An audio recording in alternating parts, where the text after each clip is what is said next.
What is up, guys? In today's video, I'm going to be going over what you need to know about Fortnite's upcoming Spirit Realm event. As always, if you guys do enjoy this video, remember to give it a like, subscribe if you'd like to see more, comment down below what you think of this event, and if you would like to use my code in the item shop for support a creator, it is EvolveJake, just like my channel name is. With us going into a new season, I would very much appreciate if you get next season's Battle Pass with my code or any of your other purchases. Also, we do have a look at the Battle Pass. Fortnite themselves have posted the Season 2 Battle Pass. We'll get into that later on in the video, though. First, we're going to go over the event. So you can go to this portal and see Diego interacting with plenty of masks, and this portal is above Warrior's Watch, and there's like a big purple beam coming out of the sky showing you where it is now. And based on what he says when you talk to him, it seems like he's trying to rescue Jade from inside, and this is likely going to bring about whatever changes come, to the island and to the map for Chapter 6, Season 2. I'm not the most knowledgeable about the storyline, but to my knowledge, this portal leads to the Spirit Realm, and then Jade got trapped in there while trying to get the 0-point shard, and now Diego is trying to rescue her from the Spirit Realm. As always, with Fortnite events, whenever anything happens, it always goes wrong, and I assume, whatever goes wrong during the event is going to bring about the changes for Chapter 6, Season 2, and we already know that next season will be, sort of crime-themed, based on the teasers and trailers and all that Fortnite has already posted. Hope has also set up some equipment next to the event to monitor the progress, and then from this equipment, we can actually see a countdown timer that tells us when the event will be happening, and it is currently set to be happening at 3:30 p.m. Eastern Time tomorrow, Saturday, the 15th of February. So if you're watching this video on the 15th, it's today. If you're watching it as it comes out, it's tomorrow. Central Time, that is going to be 2:30 p.m. Pacific Time, that is going to be 12:30 p.m. And then for EU, I believe that is going to be 9:30 p.m. But either way, you can just look at the countdown timer in-game to figure out when the event is going to be taking place, or just, Google 3:30 p.m. Eastern Time to whatever time zone you live in, and then you should be able to find out when the event is actually going to be taking place. For these mini events, you want to be in-game and at the place the event is taking place. When the countdown timer actually hits 0, you want to already be in-game.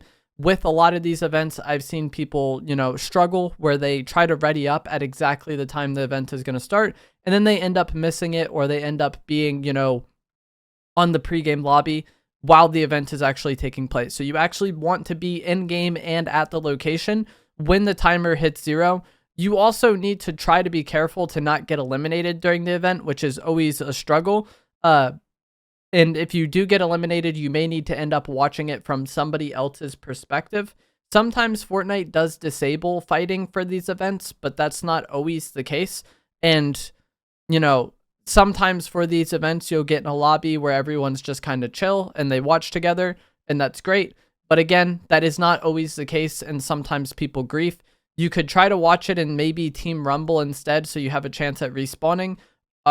But, you just need to be in-game at that time if you want to watch it take place actually in-game from your own perspective.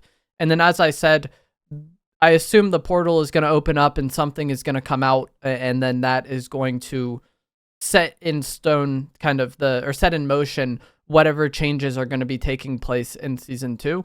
Also, if you do want to be surprised for the event, I would recommend staying off social media for a few hours before the event starts, because there usually is leaks for these sort of things that end up getting posted, like I said, a few hours before the event actually takes place. So if you want to, not be spoiled and be completely surprised for the event, be in game at 3:30 p.m. Eastern Time, stay off social media tomorrow, and you should be good to go there.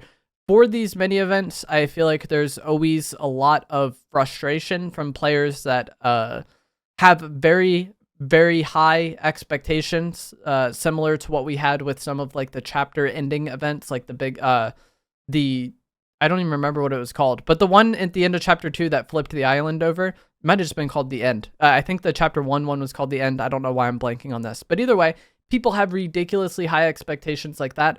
And that's not what these mini events are. You can look back at the past mini events we had during Chapter 5, and I would expect it to be something along those lines, probably less than 5 minutes, and not the biggest deal. It's just something nice and unique to kind of like tease and build up hype and, you know, generate some discussion about the new season, but it's not going to be like 20 to 30 minutes long with several stages. It's more of a shorter thing, and that's fine. And I think as long as you have reasonable expectations, you probably won't be disappointed. I think that having realistic expectations is the biggest deal.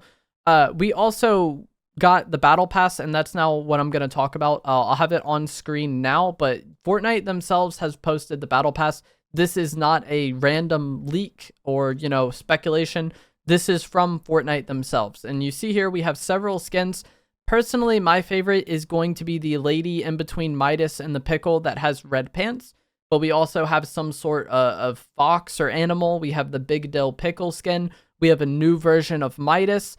There's Sub-Zero from Mortal Kombat. And then a few other skins, you know, a few other female skins. There's one with a cone on her head. I think this is one of the best battle passes of all time. Personally, I don't really care that much about the battle pass. Like, I'm going to play the game a lot regardless. Like, how I feel about a season, the battle pass has no impact on that. But this one I think is pretty good, and I think there's several, you know, solid skins. Most of the Fortnite community just kind of mains female skins, and I think there's some decent choices of just like clean, simple skins. Personally, that's what I like.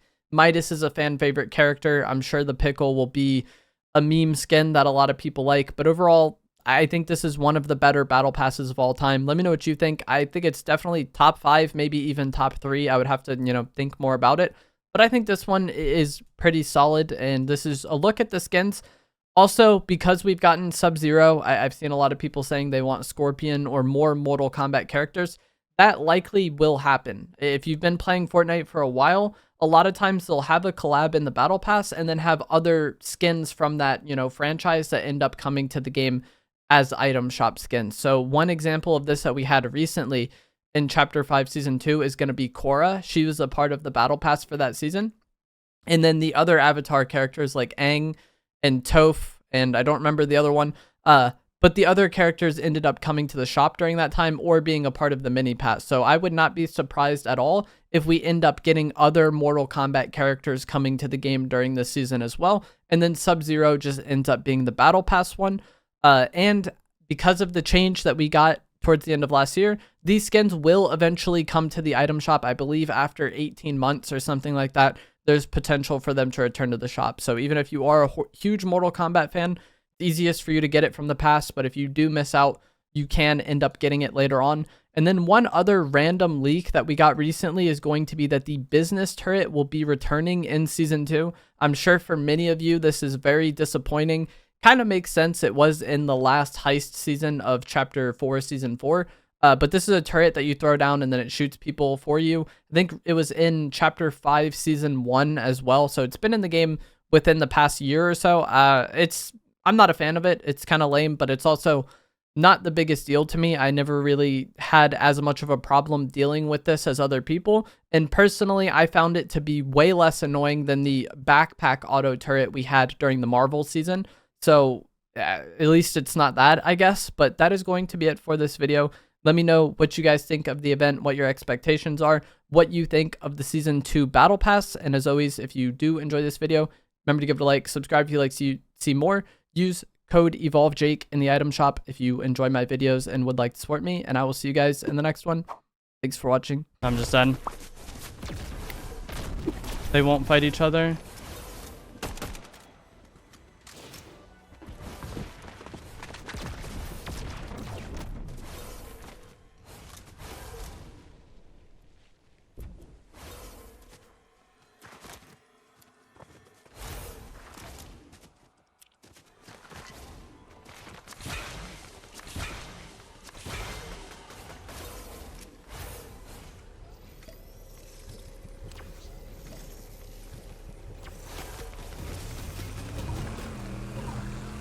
This car is quite weak.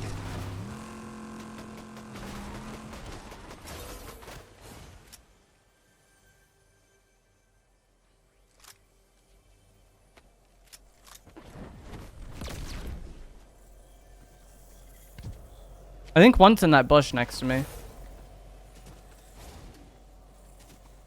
Yeah, he is.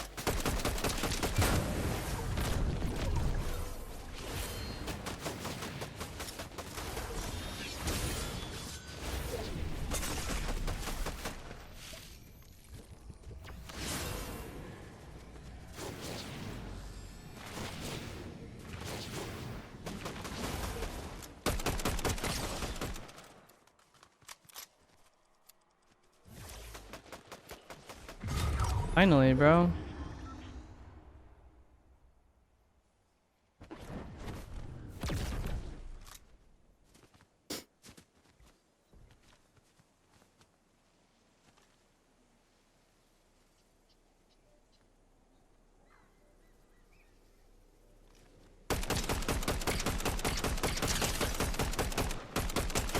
Alright,